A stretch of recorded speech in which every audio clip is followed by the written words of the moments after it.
You're listening to the Ottawa Real Estate Podcast, brought to you by Referral Mortgages and Blue Panda Realty, with your hosts, Paul Stevenson, David Warren, and Greg Campbell. Let's see what's going on in the world of real estate in our nation's capital. Hello. How do you do? It's the Ottawa Real Estate Podcast.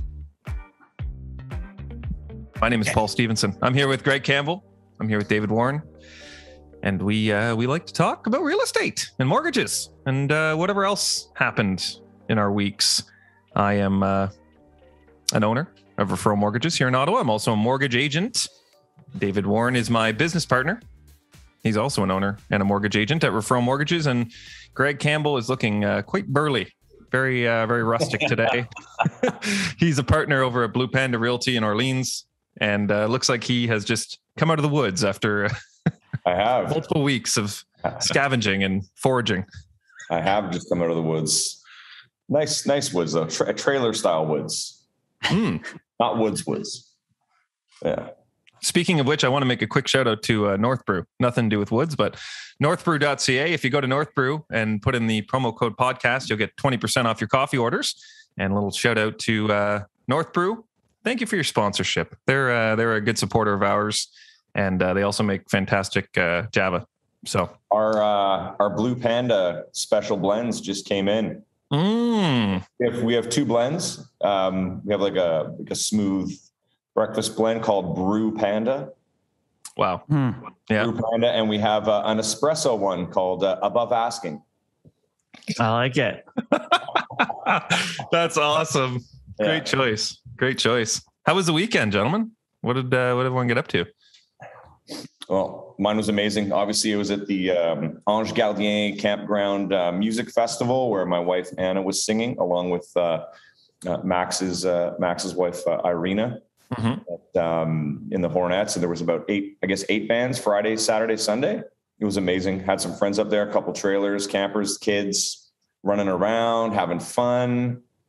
You know, it was great. We had my buddy Brian Sacco, Julie Patterson, who works at Blue Panda, her beautiful man, Brian Sacco. He has a taco stand, and he set it up there, and they were something else. It's called Que Pasa Tacos, I think. Que Pasa. Yeah, that's awesome.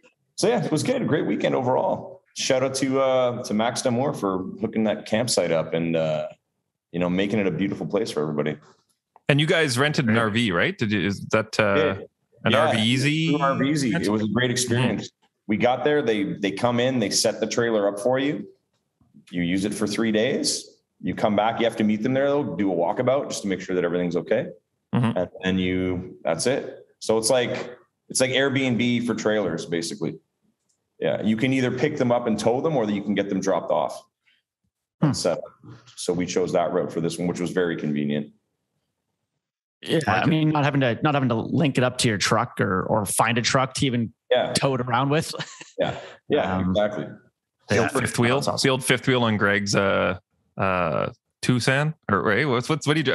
I got a Sorrento right now, but I'll Alexa tell you, though, just holding the back of the fifth wheel. Just I'll tell you though, the trailer style, like we've never done it, and neither had our friends, and we love it. It's awesome for the kids. And my buddy and his wife, Eric and Kelly, they're talking about getting a fifth wheel and just parking it there for the season. There's like a park, there's a pool, there's like a huge park just down the road with like soccer, basketball, tennis, volleyball, whatever. I mean, it's 20 minutes to downtown. Yeah, that's pretty crazy. So, I mean, like you could stay there all summer and still work. Next summer, we should just rent out the whole campground and just have a. You know what? It's a great family and friends event. There's lots of cool people. We could do something like that. Like if we had a little thing, our own thing, got 10 families with trailers. Well, depending if they had the spots available, you'd have to book it well ahead of time. But we could easily set up our own thing. And everybody that's there full time, they're amazing. Such a great spot for sure. And they have their own little casse-croûte there too. So, they have the burgers, fries, poutine. The poutine there's. Oh, wow. Yeah. Of course it is. So, Ange Gardien Campground in Ange Gardien. Greg's the official spokesman, clearly. 12 minutes from the ferry. at Masson, and 20 minutes from downtown. There's just a cartoon face of Greg on the sign with 2 thumbs up, eh? Welcome. I had an interesting run-in with the trailer this weekend myself. So Saturday, I was telling you guys beforehand, I played a soccer game. Prone to injury lately, even though I, keep myself in decent shape, prone to injury. So hurt my obliques, my part of kind of lower back, and was not looking forward to a wood delivery that was coming Sunday, knowing that I'd have to move a cord of wood around my house. So anyways, neighbor lends me a wheelbarrow because I didn't have one yet at my new place. And the wood comes. So this is what happens. I go to get my morning coffee. My French press broke last week. A lot of things breaking, including myself. So went to get a coffee, come home. As I go to take the coffee out of my cup holder, lid pops off, coffee pours all over my lap, my seats, the car. It was a disaster. Clean that up, wait like half an hour, do a couple things around the house, and then go back into the coffee, waiting for the wood guys to arrive. Now, with that said, when I went back, I explained what happened with the coffee. They gave me a complimentary roast, which I thought was very kind of them. As I'm on my way home, I see the gentleman leaving from dropping off the wood. So I'm like, okay, great. This is awesome. Wood's here. Go inside, do a couple things. I realize that my Wi-Fi is no longer connected. So go outside, take a look at what's happening. Seems that when they delivered the wood, the trailer, as it was lifting, just went right through my Rogers cable, which is hanging over my driveway.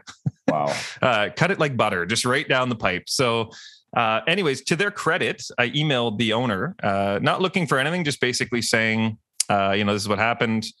You might want to basically give your drivers a heads up to be a little more, cognizant of their surroundings, because this is obviously now going to, if you've ever called any of the, telecom companies in Canada, it's not usually a very fun experience. So I was dreading, a 2-3 hour phone call on a Sunday afternoon. Anyways, long story short, emails me back and just gave me a full refund for all the wood. Like pretty insane. No way. Yeah. That's incredible. Yeah. Just like here, really apologize. Sorry. And I was like, holy shit. So I wrote him back like, you really did not need to do that. But I really appreciate it. And I said, I'll send some people your way. So here we are telling the story. Lancosa Landscaping, which you probably have maybe heard of. Shout out to Simon Moss. If anyone's listening, knows Simon, give him a little love. And I was very impressed. So went from a terrible morning to just a free morning. I was very, very happy about it. Had a nice fire yesterday, was stacking the wood most of the afternoon. And it was a good day. Good day. That's awesome. Great. That's very, very good to hear. See, now I want to call them. Even just to say hi. And the wood's amazing, whether I need the wood or not. Greg has no need for wood. He just wants to tell Simon that he appreciates him. Simo might be Simo. I don't want to make past judgment, but anywho, Dave, anything real estate related you want to talk about? No, I'm good. I think no. No, I think we were chatting before about. I know, Greg, you wanted to talk about it. The Chinese largest real estate holder in the world. Evergrande, one of them. Evergrande. I think it's the second. I think BlackRock's the biggest. Evergrande is the second. 300 billion, or no, they have 300 billion in debt right now, I believe. Yeah, and they can't make their interest payments in the millions. And I was reading and watching more about it. It's just crazy. Like, I guess it all started because these guys were just borrowing. They were building homes, and I think they have, what do they have? They have 1,600 projects in China alone right now, in 250 cities or something like that. Like something just crazy. And they got into the cycle of buying or building, inflating the prices, selling, and then doing pre-sales, inflating the prices more, doing pre-sales, and then starting pre-sales on another one before the new sites even started. But we're talking like years away. And then they were borrowing money, getting bonds, and they haven't been able to make payments. And the biggest problem, I guess, is that a lot of the local community, a lot of the Chinese people have given like their life savings for these units that they're building. And now there's no money. So now it's getting aggressive. And the question is, are they going to get their money back or not? And it looks like probably not. So there's a lot of madness going on. I guess China's central bank just dumped 14 billion into the markets just to kind of keep things moving. But they're saying if they end up going bankrupt, and it's kind of saying that they will eventually, like, as you know, they've got a 30-day grace period, I guess, or whatever right now. But from what I'm reading, they're saying that there's no way that they can get out of this. So then the problem becomes is apparently a lot of their big investors are international, which means Canada, US, everywhere. And then it comes down to, you know, what banks have invested or loaned them money that they're going to default on. And then what'll it affect here? Like if TD is, like, I don't know, because I haven't researched that deep yet, but if TD has given major loans out to them, what does that mean for its lending here when they can't get their, you know, 500 million that they loaned to Evergrande or something, right? What is or even just funds, like mutual fund in Canada, mutual funds, like anything. Yeah. So anyways, it's interesting to watch. They're just kind of in a position right now where they don't really know what's going to happen, but that 14 billion that the bank put in, I guess, to kind of like helped soothe everything a bit, but they're saying it's going to tank.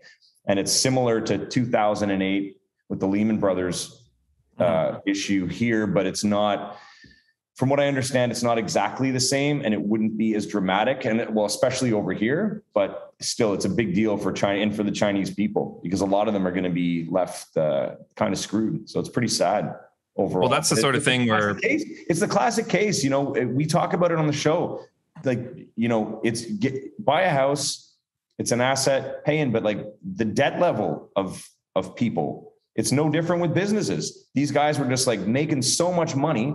They were basically, you know, printing money because they were inflating like they created the part of the housing crisis in China where the prices are just like apparently like way more exorbitant than here, which I'm just learning now. And they just kept this whole overinflated prices of pre-sales. They wouldn't even break ground.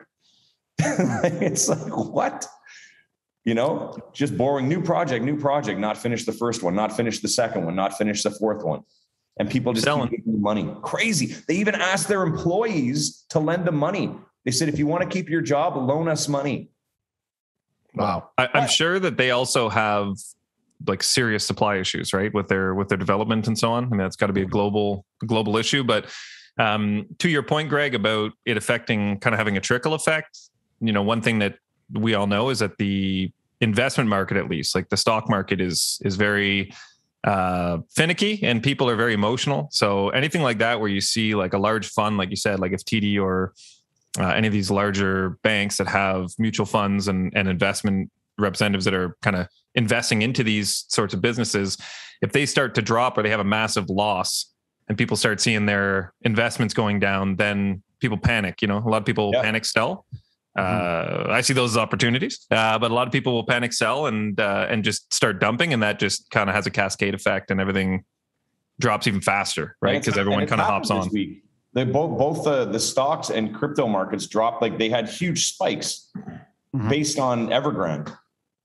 It's wild. Like when you're that big of a company, you know you're screwing up, and the markets just take this huge drop. I think to your point, Greg, it'll be interesting to see how, if they can't make those debt payments on their bonds, whether, you know, how that trickles, you know, what the percentage of outside investors or investors, you know, in through Europe, North America, whatnot, and what that trickle effect looks like. Cause I mean, they are listed as a global 500 company. Like, you know, the stats are saying they indirectly employ 3.8 million jobs or people, like 200,000 directly, and then indirectly sustain 3.8 million jobs. So it'll be interesting to see, you know, if they do end up running into this, you know, continue running into a problem and can't make those debt loads or debt payments and start to crumble, you know, yes, it's a huge effect in China, but what is that? Those outside investors, you know, those people are investing in other countries as well. You're, you know, 3.8 million jobs that they're supporting. That's a lot of mouths being fed, and a lot of people that are, you know, investing elsewhere in the world or things like that. So yeah, I think, and just so anyone listening understands, their stock is down 93%. So they're basically worthless right now. I mean, Wouldn't be a bad idea either to toss a couple bucks on a hope and a prayer. Yeah, right. It's true. It's true. But anyways, they got these. I guess they got this 30 days thing now, so it's. I'm going to keep following it pretty closely because it's interesting. Greg, you commented in there about consumer debt. Somewhere in your ramble, you were talking about debt loads that people have taken on. I actually was reading an article before we came on here, and they were talking about how homeowners on average in Canada have about $23,000 in consumer debt, whereas non-homeowners have upwards of $35,000.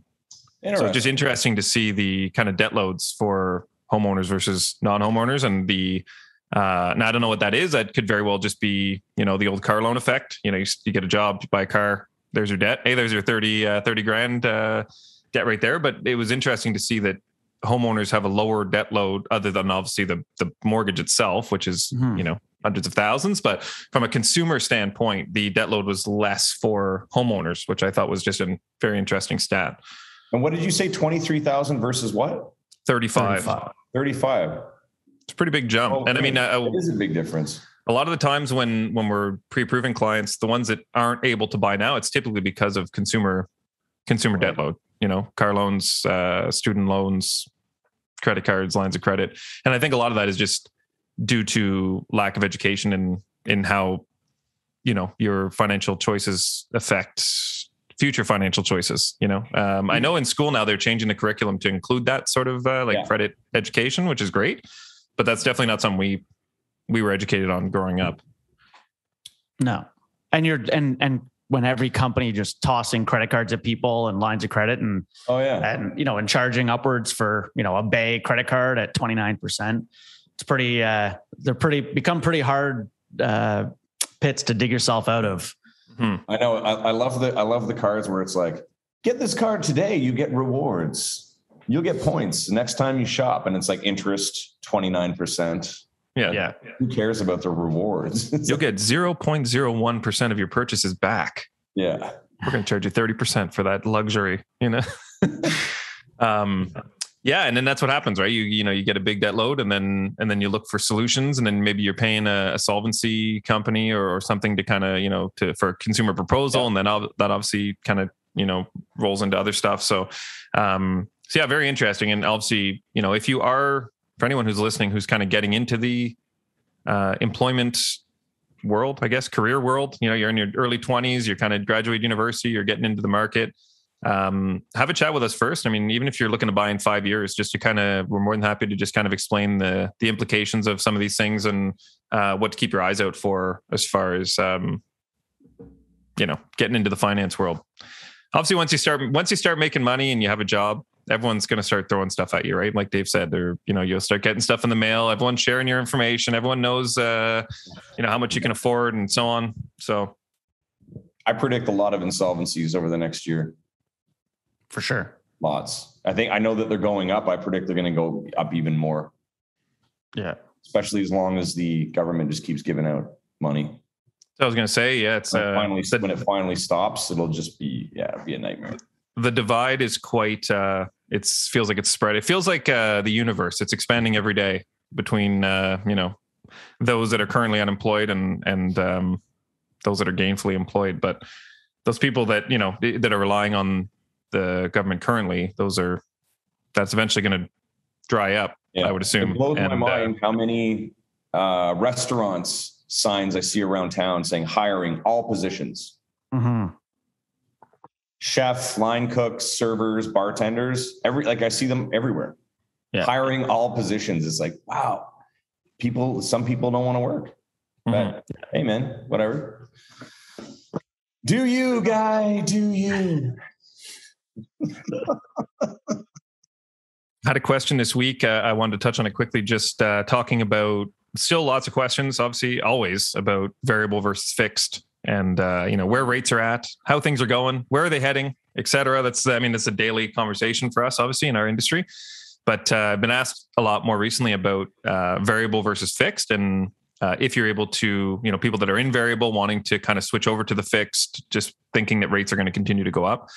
And just wanted to for anyone who's listening who doesn't currently have a variable mortgage or doesn't own a home and is kind of wondering what the differences are with the variable rate. So if you're in a variable rate, at any point in your 5 years, you can actually convert that variable rate into a fixed rate. So if you lock in a variable rate today at say 1.45, and fixed rates are at let's just say high ones, low twos. If in a year from now variable rates start to increase, so if the Bank of Canada prime increases, lenders prime increases, your rate goes from 1.45 to say 1.7 or 1.95, et cetera. You can say, I don't want to take any further rate risk, and you can actually convert that variable rate into a fixed rate. So you can actually lock in your rate. Now, there is a misconception, and this is where the question stemmed from, is that people believe that, if you're at a variable rate of 1.95, if you convert it to a fixed rate, you're going to get a fixed rate of 1.95. And that's not the case. So what happens is that you're subject to whatever the fixed rates are at the time that you do that conversion. So if you're at, say, 1.95 variable and the fixed rates are at 2.39, at that time, you're going to be converting into 2.39, not the 1.95. So there is some give and take there, but it is still, a very flexible product. And I'm a pretty big proponent of a variable. I just think, historically shows that it does usually outperform the fixed, but there's a lot of misconceptions, I think, about variable rates. And I've been asked that question twice this week about converting it. So I had to kind of explain to them the metrics of why I don't think variable rates are going to go up and why it's probably not the best time right now to convert it. But it's a common question. So I just wanted to kind of clarify that. I don't know if that was clear enough, but it was clear. Greg?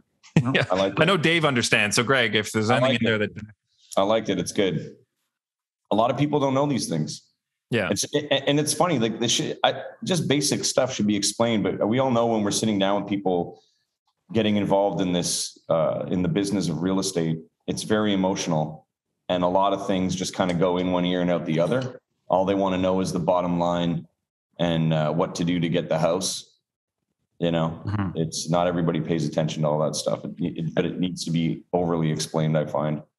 And to your point, people being emotionally involved, and obviously it's an emotional process of finding a place that you like, and it's there's a lot of moving parts, but that's where we always have initial calls to find out what somebody's plans and goals are before they even get to that offer stage.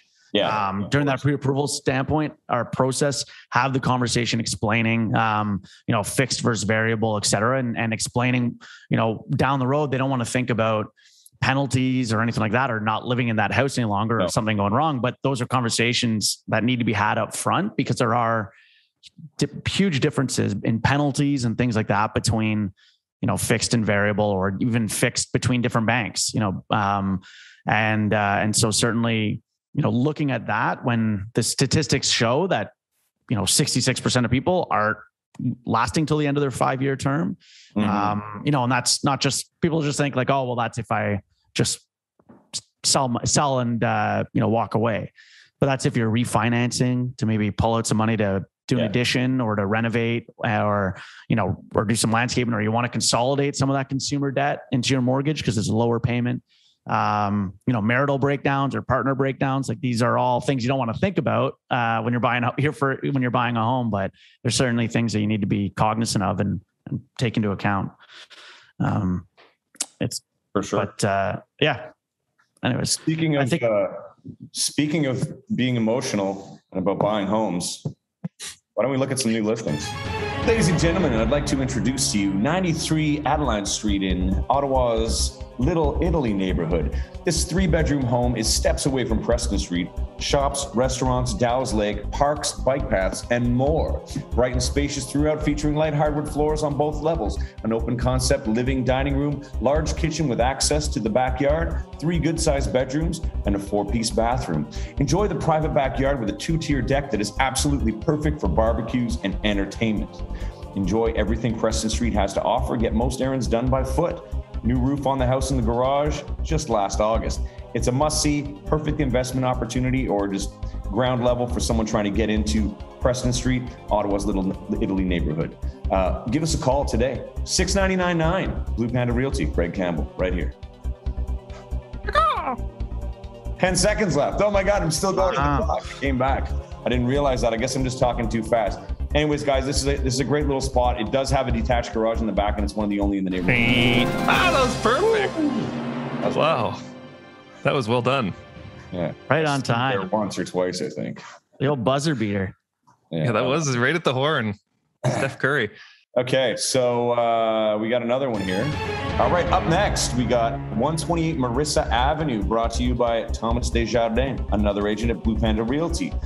So this home benefits from an ideal layout. A bright main living area features an open concept design anchored by a cozy gas fireplace, while the kitchen includes refinished cabinetry, ample counter space, and a large island. Step through the sliding patio doors to the backyard and you'll be amazed at the privacy of the low maintenance outdoor space, while southern exposure gives all day sun, perfect for gardeners and sun seekers alike. The bedroom level boasts 3 bedrooms and 2 full baths with plenty of storage. Hardwood throughout means easy maintenance with no fuss for allergy sufferers. Need some extra space? The bright finished basement is perfect for a home office, home gym, or children's play area. Recent updates include owned hot water tank 2021, R13 garage door 2020, laminate floors in the basement 2014, and hardwood on bedroom level 2014. Offers are presented on this one Wednesday, September 29th at 2 p.m. Don't miss out on 128 Marissa Avenue at $599.99. Yours. Woo. Wow. I love so this. Good. Oh, I love man. this. I don't want anyone else to come on and do this. I just want to do this all day. So funny. Oh, good. Yeah, it fits right in with the auction style Right? home listings these days. that's great. Hey, we got $599.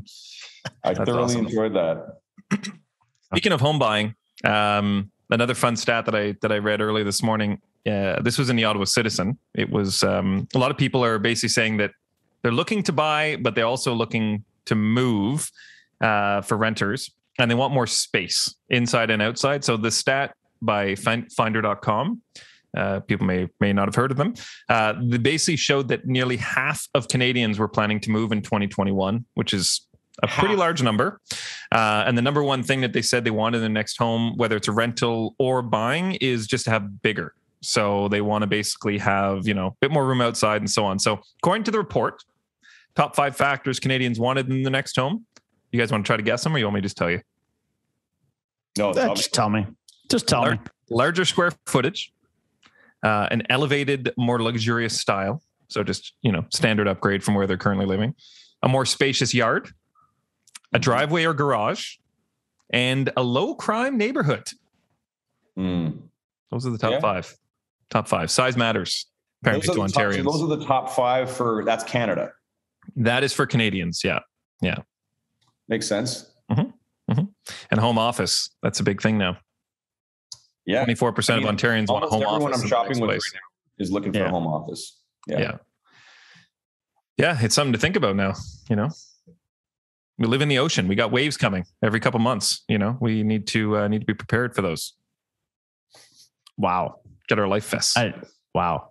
In the form of a home. I don't even know where to go with that. I don't even. Get ready. Go right into the mood boost. Get ready for the tsunami coming. We need to move into the mood Evergrande bankruptcy, right? Exactly. The tsunami. The waves coming from China. Mood boost, gentlemen. I got 4 today. Let's get it. All right. Number 1. What weighs more, a gallon of water or a gallon of butane? The water. Butane is a lighter fluid. Oh, shit. Good. Number 2. What kind of trees grows in your hand? A palm tree. Oh. A palm tree. Yep. Number 3. Why did the rhinoceros ring his bell? Because his horn didn't work. His horn didn't work. Got it. Number 4. My personal favorite. A set of golf clubs walks into a bar. Bartender says, "What do you have?" And he says, "Nothing for me. I'm the driver." We're missing the drum roll, unfortunately, but they don't hit as hard without the. Steven didn't have the button today. Force is last, I think. It was focused on the countdown clock. He can't. He's not a magician. He can't do one thing at a time. I do want to say our subscribers have been increasing dramatically on YouTube, and anyone who is listening to this or watching it, please take the 2 seconds, subscribe on your podcast platform or on YouTube. Let us know what you think. Leave a review, leave a comment. We do actually read all of them, believe it or not. And we're always open to suggestions. So if you guys have any episodes you want to hear about, any topics of concern or interest, feel free to fire them in there. We'll be more than happy to bring them up on the show and chat. As always, this show will be released if you're listening to it. Obviously, it has been released because we're not live right now. It'll be released Tuesday morning, 10 a.m. on all your favorite podcast platforms, YouTube. And one last shout out to northbrew.ca. Northbrew.ca. Use the promo code podcast. You'll get 20% off your orders. And also, check out Blue Panda. Check out Blue Panda. Check out Referral Mortgages. See what we're doing these days. Always something new going on. Always hot. I definitely think we do need to have another show soon, maybe even next week of just questions. We should just answer questions. Yeah, we need KM back. We need Mr. Morris. We need the stats guy. Stats. We need some stats. Yeah. Okay. We need stats. Let's go. All right, gentlemen. Well, enjoy the rest of your week. Same to you. You too. Thanks. To hurt yourself any further. Great seeing you guys. Great seeing you guys. All right. Bye. We'll see you next week, everyone. The Ottawa Real Estate Podcast is brought to you by Referral Mortgages, Blue Panda Realty, and Stephen Hopkins Video. Thanks for tuning in, and please remember to like, comment, share, and most importantly, subscribe. We'd love to hear from you.